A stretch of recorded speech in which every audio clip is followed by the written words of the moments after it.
అలాగే మనం ఈరోజు కొల్లూరులో ఉన్నాము మిత్రులారా. చిత్రపురి సాధన సమితి కుటుంబ సభ్యులందరికీ నమస్కారం.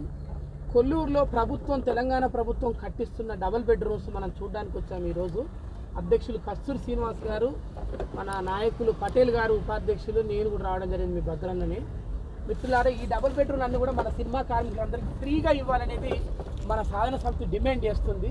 ఎందుకంటే మన అందరి దగ్గర డబ్బులు లేవు కాబట్టి, ఆడగా చిత్రపురి ఇప్పుడు రేపో మాపో కోర్టు వాళ్ళు దాన్ని లాకేయబోతున్నారు కాబట్టి కనీసం ప్రభుత్వం దయదలిసి, జాలి తెలిసి చూడండి ఎంత చక్కగా ఇందులో మరి ఎంత నొక్కారో ఎంతెంత మింగారో మనకు తెలియదు. కానీ కాంట్రాక్టులు మరి కొద్దిగా ఇది కూడా క్వాలిటీ అంత బాగా కనబడుతుంది. అయినా పర్లేదు, మనం 10 ఏళ్ళని ఇందులో ఉండగలుగుతాం. 12 అంతస్తుల డాబాలు కట్టారు. ఇవన్నీ కూడా డబుల్ బెడ్రూమ్లు. తెలంగాణ రాష్ట్ర ప్రభుత్వానికి అంటే చెప్పారు, ఎన్నికల మేనిఫెస్టోలు ఇచ్చారు, ఇల్లు లేని ప్రతి వారికి డబుల్ బెడ్రూమ్లు ఇస్తామని చెప్పారు.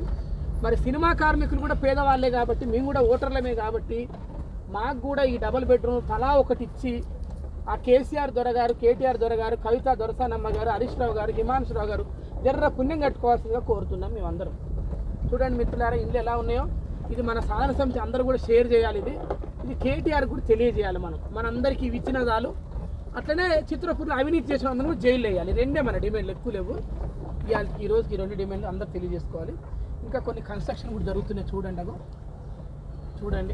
చూడండి మన అధ్యక్షుల వారు మీకోసమే ఆయన కార్ డ్రైవింగ్ చేస్తూ పొద్దు నుంచి కూడా మన జూనియర్ అమిత్ షా గారు కూడా ఉన్నారు. ఆయన కూడా ఇక చూడండి, మీరు మన సాధన సమితి కుటుంబ సభ్యులందరూ కూడా ఇందులో హ్యాపీగా ఫ్రీగా ఇవన్నీ ఉచిత డబుల్ బెడ్రూమ్, ఎవరికి రూపాయి ఇవ్వాల్సిన అవసరం లేదు. ఖాళీగా మన ఐడి కార్డు చూపించేసి మనం ఇందులో దూరినా పర్లేదు, ఇబ్బంది ఏం లేదు. తొందరగా అది కూడా మనం చేద్దాం అందరం కలిసి. కాబట్టి మిత్రులారా, మనం ఈ ప్రభుత్వం మనదని చెప్పి మనం చెప్పుకున్నాం. పైగా నిన్న దుబ్బాక ఎన్నికల ఫలితాలు కూడా వచ్చినాయి కాబట్టి ప్రభుత్వం నాకు తెలిసి ఇప్పటి నుంచి కొద్దిగా మాట వింటది అనిపిస్తుంది. ఇంకా లేదంటే జిహెచ్ఎంసీ రిజల్ట్స్ వచ్చినాక అప్పుడు వింటదేమో అనిపిస్తుంది. కాబట్టి చాలా అద్భుతంగా ఉన్నాయి ఈ ఇల్లులు. మీరు మీ కుటుంబాలందరూ కూడా వీటిలో ఉండాలి. అందుకోసం